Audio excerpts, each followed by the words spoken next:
First, some hydration myths and facts.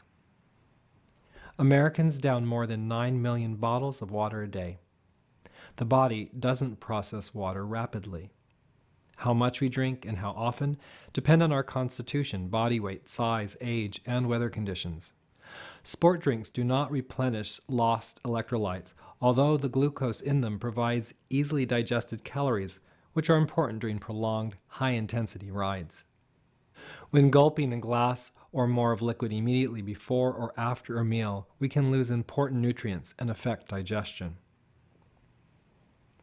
The body absorbs liquids at room temperature and warm liquids more easily than it does cold or fluids with sugars and carbohydrates. Potassium losses during rides and other sports are negligible. Sport drinks do not contain enough salt to stave off sodium dilution known as hyponatremia, a disturbance with electrolytes. Only drinking seawater, which has 3 times the sodium content of blood, would restore lost body salts. Hyponatremia is as likely to happen from overindulging in Gatorade as with water. It's the amount drunk, not the content, that matters. Coffee can be a diuretic for those new to caffeine, but not a problem for those with a regular habit. Hydration levels between those who swig water and those who drink coffee are no different. Signs of dehydration. Dehydration has already occurred once thirst happens. Skin test. When the skin is pinched, if it doesn't replump or reshape itself quickly, that can indicate dehydration. Memory. A mere 2% drop in body water can trigger fuzzy short-term memory, cause trouble with basic math, difficulty focusing on a computer screen, trigger a headache. Urine test. Physiologists test individuals for dehydration by monitoring sweat rates and fluid requirements by checking their urine. They suggest that urine should be clear and pale, and that dark or cloudy indicates dehydration. Sipping test. Sip hot water every 10 to 15 minutes for 1 day. If you are thirsty by the end of the day, you are probably dehydrated. To hydrate, continue the sipping for 2 weeks. If you are dehydrated, you will crave more because the hot water will hydrate, dilate, and stimulate microcirculation and lymphatic drainage. Sipping this way will rehydrate the tissues as the body absorbs the water, and you will get more thirsty. Dehydrating conditions. Sunny and windy weather, high altitudes, air conditioning, prolonged sweaty workouts, including heated yoga practices, air travel, and aging. Dehydrating foods. Dried fruits and meats, cereals, chips, frozen foods, all packaged food. Benefits from staying hydrated. Keeping hydrated can have the following benefits even from just 5 glasses of water daily. Can decrease colon cancer by 45%. Can reduce the risk of breast cancer by 79%. Can lessen the risk of bladder cancer by 50%. And when fasting, 1 8-ounce glass of water can cut down midnight hunger pains by nearly 100%. Water is critical for proper fat metabolism. Recommendations for staying hydrated.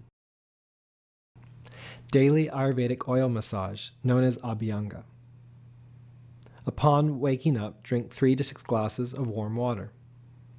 Sipping liquids is best when eating, keeping the proper amount of liquid, food, and space in stomach. Start a ride with a full tank and then replenish fluids based on your pre- and post-ride weight. Drink 16 ounces of water within the course of an hour. Adding a pinch of Himalayan or sea salt to water bottles when riding can increase water absorption and supply the body with trace minerals. Coconut water, pomegranate, and grape juice are particularly tasty and hydrating.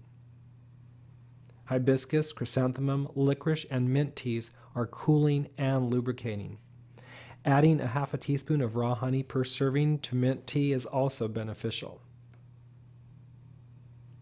Eating fruits such as grapes, pomegranates, pears, and watermelon can contribute up to 20% of our daily fluid intake.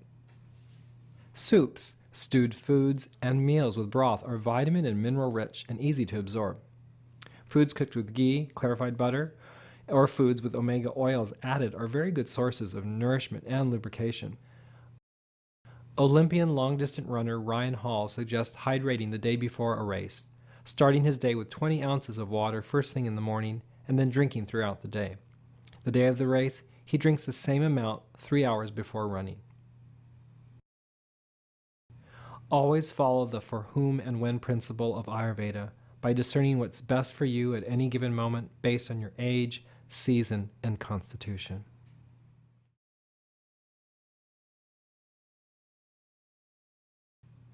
Oil massage, Abhyanga.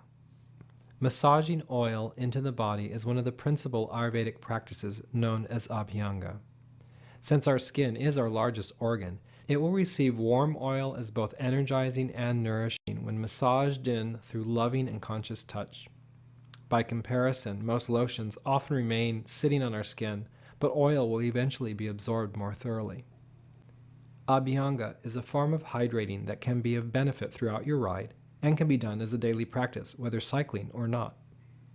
If you tend to have naturally oily skin or tend to get hot easily, using a light oil such as coconut or sunflower might be best. If you have dry skin or tend to cool easily, something more heating and emulsive like sesame oil would work. If you're uncertain about your skin type, then go with sunflower oil, which is suitable for most. Organic, unrefined oil is the best and can be easily purchased in most health food stores. Begin by heating the oil in a pan of water on the stove. Avoid boiling or using a microwave. Rub oil from the neck down. Massage it in as you appreciate yourself and the ride you're about to have. Include the whole body. Enjoy this time as a gift to yourself. A light rub of some oil in your nostrils and ears will keep them moist, as the wind from the ride will naturally dry out these areas.